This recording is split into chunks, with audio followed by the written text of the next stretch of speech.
Bismillahirrahmanirrahim. Assalamualaikum warahmatullahi wabarakatuh. Sobat Imun, balik lagi bersama saya. Nah, pada kesempatan kali ini insya Allah kita akan melanjutkan materi kita tentang hipersensitivitas. Nah, kali ini tentang hipersensitivitas tipe 3. Jadi teman-teman, hipersensitivitas tipe 3 ini sering juga disebut dengan immune complex mediated, yaitu suatu reaksi yang dimediasi oleh antigen dan antibodi atau kompleks imun. Nah, sebenarnya agak mirip dengan yang tipe 2 kemarin, hanya saja di sini kompleks imunnya itu dia terlarut dan bisa terbawa oleh sirkulasi dan mengendap di jaringan manapun. Nah, untuk itu kita akan bahas satu persatu. Yang pertama, kita akan bahas dulu tentang sejarahnya, kemudian overview, patogenesis, manifestasi klinis, dan yang terakhir kesimpulan. Jadi teman-teman, sejarahnya ditemukannya reaksi ini adalah dimulai oleh Nicholas Maureen Artus pada tahun 1903. Jadi si Maureen Artus ini dia melakukan suatu eksperimen terhadap kelinci, yang mana si kelinci ini dia suntikan dengan antibodi yang berasal dari kuda. Ya, jadi dia ingin imunisasi si kelinci ini. Tapi suatu kejadian terjadi yaitu kelinci menunjukkan suatu reaksi hipersensitivitas, di mana terjadi pembengkakan kemerahan lokal. Nah, reaksi ini kemudian disebut dengan reaksi Artus, yaitu suatu reaksi yang terjadi ketika antigen dan antibodi berikatan dan juga mengendap di jaringan. Nah, pengendapan ini pun bisa lokal dan bisa sistemik, tapi yang Artus ini dia reaksinya lokal. Dan ini pun terjadi cukup cepat, yaitu 3-10 jam setelah diinjeksikan. Next. Nah, lalu hipersensitivitas 3 itu apa?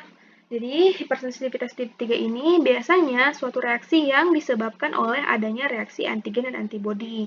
Sering juga disebut dengan kompleks imun. Jadi ini misalkan antigen. Jadi antigen ini tidak serta-merta berasal dari mikroba ya teman-teman. Bisa juga berasal dari tubuh kita, bisa juga dari obat-obatan, bahkan dari antibodi pun. Kayak reaksi Artus tadi itu sebenarnya antibodi yang disuntikan, yaitu imunisasi pasif. Hanya saja si antibodi ini karena dianggap aneh oleh tubuh, dianggap suatu zat asing, maka tubuh bersikap berlebih. Yang seharusnya sebenarnya tidak perlu, tubuh akan bersikap berlebih terhadap antibodi itu.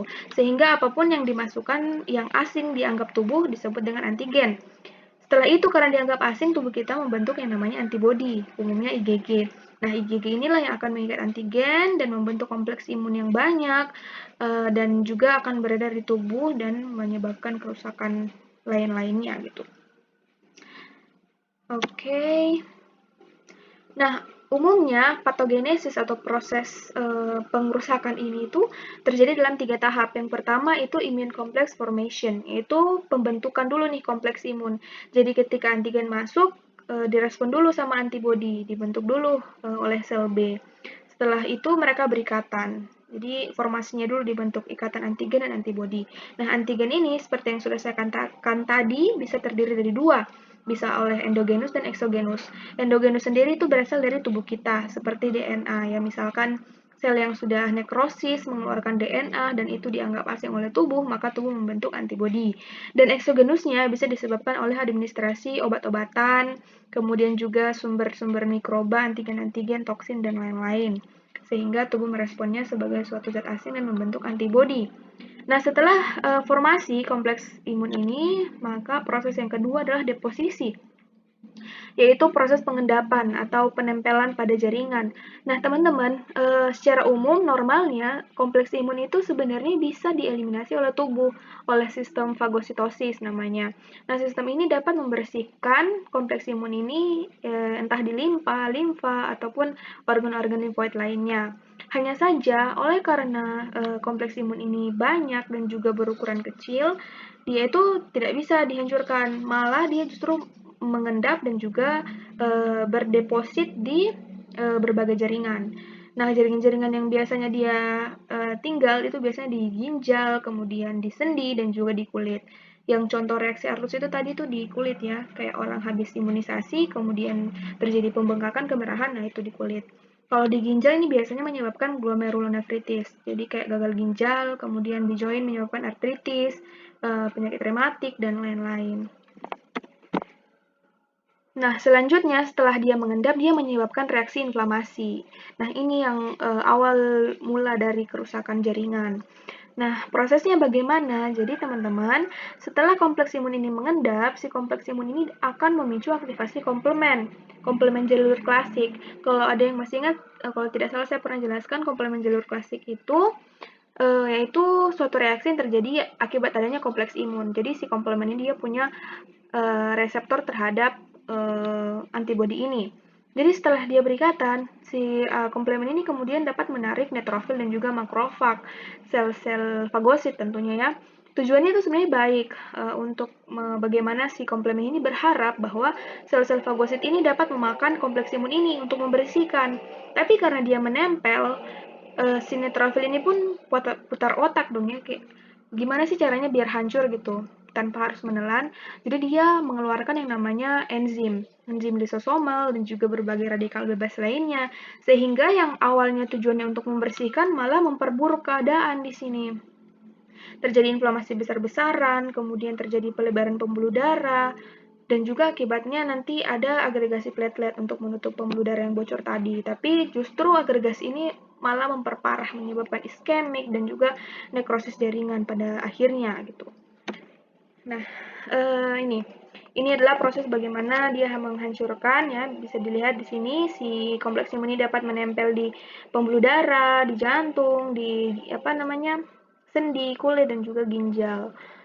Nah, di sini juga dikatakan ya mengeluarkan enzim lisosom dan menyebabkan kehancuran di sini. Bisa menyebabkan glomerulonefritis, artritis, vaskulitis, dan lain-lain. Nah, ini adalah bagaimana patogenesisnya dalam berbagai tahapan atau berbagai jenis. Seperti yang sudah saya katakan tadi ya, misalkan ini kompleks imun yang terbentuk, kemudian menempel pada jaringan. Nah, penempelan inilah yang nanti akan memicu perekrutan sel-sel imun, sel-sel fagosit. Setelah itu, si neutrofil ini akan melepaskan enzim-enzim lisosom ya, seperti kolagenase, gelatinase, dan lain-lain yang sebenarnya fungsinya untuk menghancurkan si kompleks imun itu. Tapi hanya saja karena tidak berhasil, justru si jaringan kita yang rusak. Nah, bisa juga oleh komplement ya, C3A, C4A, dan C5A. Ini bisa menjadi chemotaxin faktor untuk sel-sel imun, bisa juga sebagai anafilatoxin. Jadi anafilatoxin itu kayak suatu aktivator untuk pelepasan amina vasoaktif ya, seperti histamin dan juga serotonin. Yang mana kita tahu histamin ini berfungsi untuk pelebaran pembuluh darah nih. Tujuannya bagus untuk memanggil sistem imun, untuk membersihkan si kompleks imun. Tapi karena berlebih, maka terjadi kebocoran gitu. Karena pembuluh darah sudah melebar, sehingga cairan mudah keluar. Terjadilah aktivasi trombosit di sana. Terjadilah agregasi trombosit. Yang awalnya untuk menutup cairan, tapi karena berlebih sehingga jaringan kita tidak bisa oksigennya tidak bisa masuk dong karena terjadi penyumbatan di sana sehingga terjadi iskemik dan juga infraksi dan akhirnya akan nekrosis juga. Dan juga banyak faktor-faktor koagulasi lain yang aktif yang memperburuk nekrosis jaringan itu. Nah, adapun manifestasi klinisnya ya, ini adalah bagaimana reaksi klinis yang ditimbulkan ya. Ada dua umumnya yang terjadi. Bisa inflamasi sistemik dan juga inflamasi lokal ya. Kalau yang lokal tadi ya seperti reaksi Artus, kalau yang sistemik itu sebenarnya ada banyak. Tapi nanti kita akan fokus pada serum sickness dan juga reaksi Artus. Nah, ini adalah beberapa manifestasi klinis ya. Ini seperti ini ya, reaksi Artus ya. Ini saya dapat di Kubi Immunology. Di sana digambarkan ini adalah paha seorang wanita berusia 72 tahun yang mana reaksi ini muncul setelah diinjeksi dengan obat kemoterapi. Jadi 3-4 jam setelah dia diinjeksi itu dia muncul reaksi Artus seperti ini. Karena obat-obat ini tuh dianggap asing oleh tubuh sehingga tubuh membentuk antibodi dan justru terjadi pengendapan di sana, pengendapan kompleks imun dan terjadi reaksi inflamasi besar-besaran lokal di sini. Sama ini juga ya Artus reaksi, cuma ini dia tuh injeksi vaksinasi atau imunisasi aktif. Sama reaksinya seperti ini. Ini serum sickness ya, reaksi sistemik, lupus juga itu reaksi sistemik masuk hipersensitivitas tipe 3 dan glomerulonefritis yaitu kerusakan ginjal. Nah, ini ada banyak sekali penyakit-penyakit yang bisa disebabkan oleh hipersensitivitas tipe 3 ini bisa dibaca aja. Ini antigen-antigen penyebabnya dan juga manifestasi klinisnya. Sebenarnya pada umumnya sama, yaitu terjadi inflamasi di berbagai jaringan ya. Tentunya tergantung jaringan mana dia mengendap gitu. Tergantung suka-suka dia gitu. Nah, kita fokus pada serum sickness, yaitu inflamasi yang sistemik tadi. Nah, serum sickness ini bisa diakibatkan oleh adanya injeksi imunisasi pasif ya, seperti pemberian antitoksin, antivenom, antibodi monoklonal, dan lain-lain. Yaitu suatu reaksi yang terjadi ketika antibodi kita itu bereaksi terhadap antibodi yang diberikan. Namun selain ini, nanti ada proses lain lagi. Nah, misalkan nih, kita tergigit ular, otomatis racun dari ular ini akan masuk ke dalam pembuluh darah kita. Nah, respon yang diberikan tentunya tidak akan mampu, maksudnya saya, proses pembentukan antibodi kita itu akan lama gitu, karena itu merupakan proses adaptif. Dan untuk meminimalisir ini, biasanya kita memberi yang namanya antivenom atau antitoksin. Yang mana si antivenom ini sebenarnya serum, yaitu serum yang berasal dari darah yang berisi protein-protein antikoagulasi dan juga antibodi antitoksin ya untuk meminimalisir toksin di sini. Karena kalau tidak ditangani segera, toksin itu bisa menyebabkan penyumbatan darah, terjadi koagulasi di sana. Sehingga kita harus memberinya antikoagulasi. Nah, antivenom ini ternyata teman-teman biasanya dikembangkan di serum tikus. Jadi biasanya diproduksi dalam jumlah banyak untuk diberikan kepada penderita yang terkena toksin misalkan. Nah, tentunya antibodi yang dihasilkan pun antibodi terhadap venom. Nah, ketika diberikan ke tubuh kita, maka si antibodi ini pun akan mengikat toksin ini kan, karena sudah spesifik gitu. Dengan harapan toksin ini tidak menyebabkan penyumbatan darah di sana, tidak menyebabkan kerusakan lebih lanjut. Namun apa yang terjadi? Si kompleks imun itu justru menyebabkan tubuh kita mengembangkan respon imun gitu. Jadi antibodi yang diberikan itu dianggap asing oleh tubuh. Meskipun ini sebenarnya antibodi, tapi mungkin karena dari tikus ya gitu, tubuh kita menganggap itu adalah suatu zat asing. Namun sekali lagi ini tidak berlaku pada semua orang, hanya orang-orang tertentu yang memang mempunyai hipersensitivitas terhadap antitoksin ini. Sehingga dia mengembangkan antibodi untuk membunuh atau untuk menetralisasi dari antibodi tikus ini gitu. Yang awalnya tujuannya baik untuk mengikat toksin, menghilangkan racun ular, tapi tubuh kita menganggap justru antibodi ini adalah racun gitu. Jadi harus dinetralisasi lagi. Nah, terbentuklah kompleks imun. Kompleks imun ini pun akan mengendap ya, jadi masuk pada reaksi inflamasi. Di mana ada komplement, komplement akan menarik sel-sel imun seperti neutrofil, neutrofil memberikan kerusakan seperti melepaskan lisosom dan radikal-radikal bebas dan lain-lain. Pokoknya reaksinya sudah kompleks dan ini tuh berlangsung sistemik. Jadi bereaksi ke seluruh tubuh. Jadi nanti kemerahannya itu melebar di seluruh tubuh gitu. Nah, adapun gejalanya tuh ya sama seperti inflamasi pada umumnya, ada demam, ada kemerahan, kemudian ada limfadenopati, pembesaran limfa, kemudian ada proteinuria ya, mungkin ini yang menempel pada ginjal, kemudian ginjalnya rusak, kemudian tidak bisa menyaring protein sehingga protein akan tinggi di urin, kemudian ada sakit pada sendi. Nah, ini contoh orang yang terkena serum sickness. Biasanya gejalanya itu muncul 1-2 minggu setelah paparan pertama. Kemudian setelah paparan kedua itu reaksinya cukup cepat, hanya 12-36 jam setelah dia terpapar.